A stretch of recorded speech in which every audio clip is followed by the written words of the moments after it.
Welcome back to the second bug fix in this series, and in this one we're going to be talking a bit more about the registration process, some of the issues that we're still having with it, though I fixed the first one in the first video, so it's going to sort of follow on from that, and as such it's going to use the same code which is essentially from the Django tutorials series.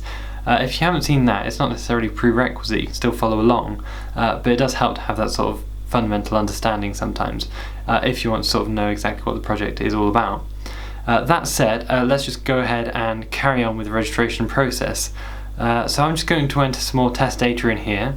I think the next account we can do is maybe test 5, and I'm just going to enter some information to be able to test with, and then we'll be able to see if it's still working or not. Let's just fill this in. Okay, so that's some test data. And if I submit the form, at the moment we get an error. So this one is to do with reverse URLs. And down here you can see in accounts views we have a redirect which is trying to point us to what looks like a home view, but it's in the accounts app. And I think we may have moved that since this was implemented, which means of course it won't be able to find the view.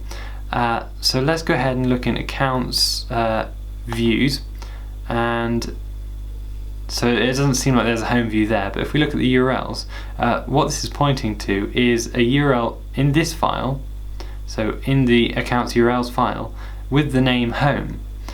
So we can just see if we can find that, and so it says no results. That means it's definitely not in this file. So let's go ahead and look in the other one. Let's look in home.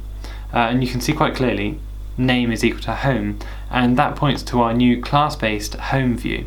I remember because the original home view was just a function-based view in the accounts app, and then when we changed it to a class-based view I decided to move it to its own dedicated home app. So now we know that cause of the issue. I'm just going to go to, what was it, I think views, so accounts views, which is where the issue is coming from. And I just need to change the namespace from accounts to home, which is home being the namespace of the home app. So not the name of the app itself, but it's the namespace, which is specified in tutorial URLs, if you're not sure. So there's the accounts namespace, as well as the home namespace, and the URLs files which they refer to. So let's, with that, go ahead and see if that works now. And so I'm going to confirm I want to resubmit the form, and in this case it says, so this is an error I get quite a lot actually in, I think one of the videos in the Django series, is that the view in accounts views register didn't return a HTTP response object. Well, it did return an object, I guess, because none is technically an object in Python like everything else, but it needs to be a HTTP response object. Let's go ahead and see in the code to see what we've done wrong. So just following this, I'm going to go to accounts, views, and then look for register. Accounts, views, and register. So here we have, well, that redirect that I was just talking about.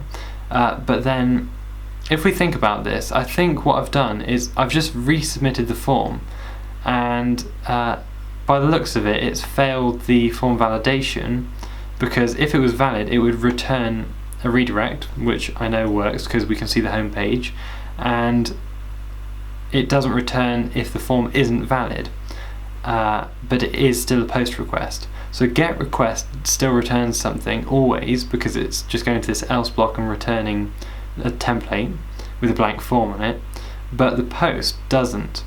All I want to do though is I still want to return a form, and I still want it to use this template. So all I'm going to do, I think, is unindent this, because that means form, although it's different, so this a blank registration form, this is a registration form with the valid post data, or not valid post data I suppose, and then it should still do the exact same thing other than actually populating the fields with the existing data that I typed in. So with that said, let's refresh. And I'm going to confirm the form resubmission again, which is what I did the last time, which is, I have a feeling, so that is the reason it failed the validation, because it tried to create an account with the username, it did that, and then of course we couldn't use test 5 again because it was already taken. So for the purposes of testing, I'm just going to do test 6 instead. I'll change the email to test 6 so it's easier to remember, and I'll enter a password and press submit again. So now it actually does work, so we should be able to log in, I think, with test 6, but if we can't log in with test 6 it'll be the email address for that account. I'm going to try it with the username first. Okay, so that's a different bug, but that looks like we're logged in at the moment. So if I go to the home page, yeah, so that does look like we're logged in. I'm just going to log out again, so account /log out, I think. So we're now logged out, and one problem with that registration process was that the user was registered because it meant that we were able to log in with the test account that we created, test 6 in this case, but when we registered we didn't automatically log in, and to me that's not very intuitive, because since we've already entered the username, email address and password twice in the form, we don't really need to, or at least I feel like we shouldn't have the need to re-enter it again just to double check that we entered some information. To round off this registration process then, I want to log them in automatically so that they don't have to enter that data twice, because really there's no point in that. Where it says the redirect here, if the form is valid, so of course if the form is not valid I still want them to return back to the form itself to fix whatever failed, but if the form is valid, this is where I want to try to log the user in so that they're not automatically redirected to the login page. That's of course taken care of by our middleware. Now to do that I'm going to need a few things. So from django.contrib.auth I need authenticate,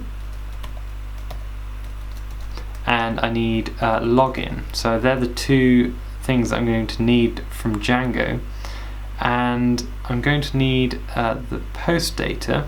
So the post data, I think I'm going to need username is equal to request.post.get, and that's going to be username, and I'm going to say the password is going to be equal to any of the passwords here. So password is referred to as password 1 and password confirmation is password 2. Because this form we know has passed the validation checks, I can assume that they are the same. I'm just going to do password 1 and use that to authenticate the user. Now to actually authenticate someone, what I need to do is double check that they're authenticated. I'm just going to say user is equal to authenticate, and then it's going to take username and password as parameters. I'm just going to say username is equal to username and password is equal to password, and that should return whether the user is authenticated or not. Now it's probably worth noting that especially if you're using a later version of Django, I think a change in 1.11 is that it also needs request to be passed in as the first parameter.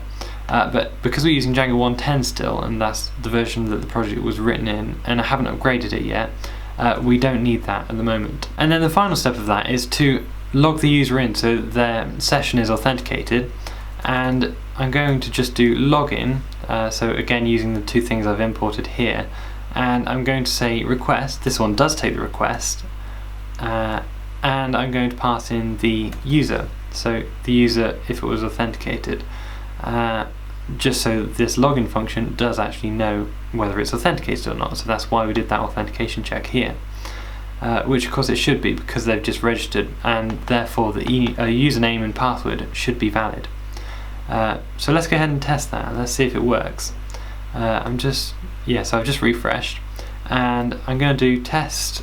So I think we did 6 before, so we can do test 7, and I'm going to just enter some more test data. Okay, so I filled the form in. I'm going to just press submit, and now this is good. This means that we've actually logged in now. So we wouldn't see this error if we weren't logged in, and This is actually a very easy error to fix in comparison to what we've just been fixing, but I'm going to fix that in the next video.